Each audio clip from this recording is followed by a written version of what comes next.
ஒரு கேள்வி. மகாபிரிவாவும் ரமண மகரிஷியும் ஒரே ஒரு ரகசியத்தை மீண்டும் மீண்டும் ஏன் சொன்னார்கள் தெரியுமா? அந்த ரகசியத்தை உணர்ந்த மனிதனுக்கு துன்பம் கூட அவனை வெல்ல முடியாது என்று அவர்கள் கூறினார்கள். நாம் தினமும் இறைவனை தேடுகிறோம், கோவிலுக்கு செல்கிறோம், மந்திரம் ஜெபிக்கிறோம். ஆனால் ஒரு உண்மையை மட்டும் மறந்து விடுகிறோம்.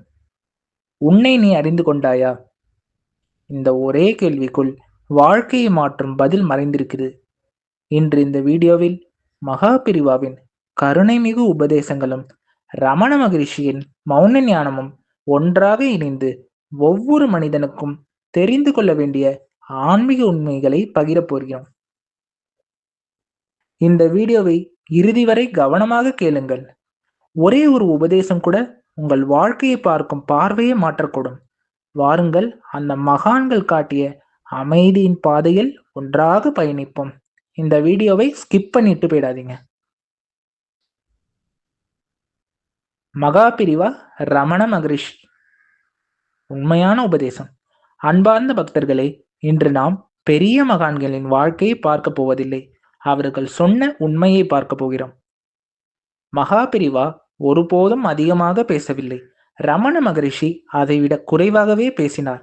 ஆனால் அவர்கள் இருவரும் சொன்னது ஒரே விஷயம்: உன்னை நீ அறிந்து கொள்.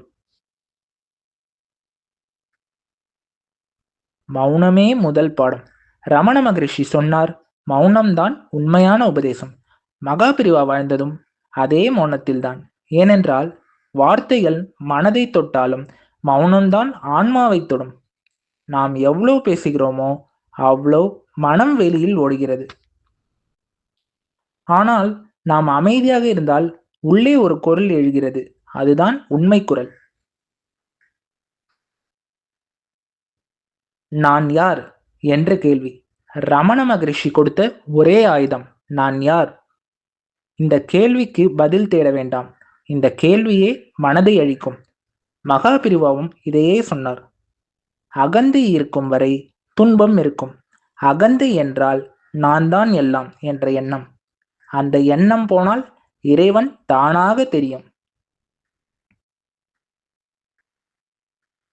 பக்தி ஞானம். சிலர் கேட்பார்கள், பக்தியா ஞானமா? மகாபிரிவா சொன்னார், பக்தியே ஞானமாகும். ரமண மகரிஷி காட்டியது ஞானமே பக்தியாகும். இரண்டும் எதிரி இல்லை, இரண்டும் ஒரே பாதை.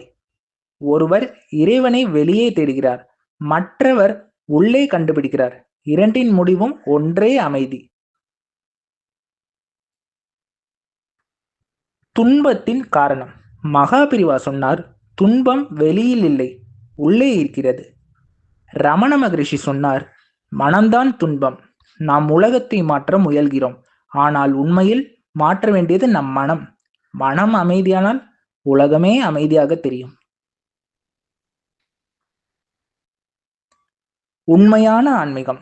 ஆன்மீகம் என்றால் கோவில் செல்வது மட்டுமல்ல, மந்திரம் சொல்வது மட்டுமல்ல, தவம் சொல்வது மட்டுமல்ல. அது எல்லாவற்றுக்கும் மேலாக உன்னை நீ அறிதல். மகாபிரிவா வாழ்ந்த வாழ்க்கை ஒரு தர்மத்தின் உதாரணம்.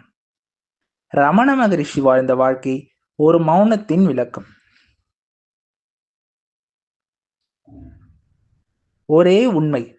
பக்தர்களே, இரண்டு மகான்கள், இரண்டு வாழ்க்கைகள், ஆனால் ஒரே செய்தி. உள்ளே போ, உன்னை நீ அறிந்து கொள். அந்த அறிதல் வந்துவிட்டால் பிரச்சனை இல்லை, பயம் இல்லை, துன்பம் இல்லை, இருப்பது மட்டும் அமைதி. இந்த மாதிரி நம்ம சேனல்ல வீடியோஸ் பார்க்கணும்னா நம்ம சேனல்ல லைக் பண்ணுங்க, சப்ஸ்கிரைப் பண்ணுங்க, பெல் ஐகானை கிளிக் பண்ணுங்க. ரமண மகரிஷியின் ஆசீர்வாதமும் பெரியவாவின் ஆசீர்வாதமும் எப்போதும் நமக்கு இருக்கும். ராம் ராம் பெரிவா சரணம். ராம் ராம் பெரிவா சரணம். ராம் ராம் பெரிவா சரணம். எல்லோரும் நல்லா இருக்கணும்.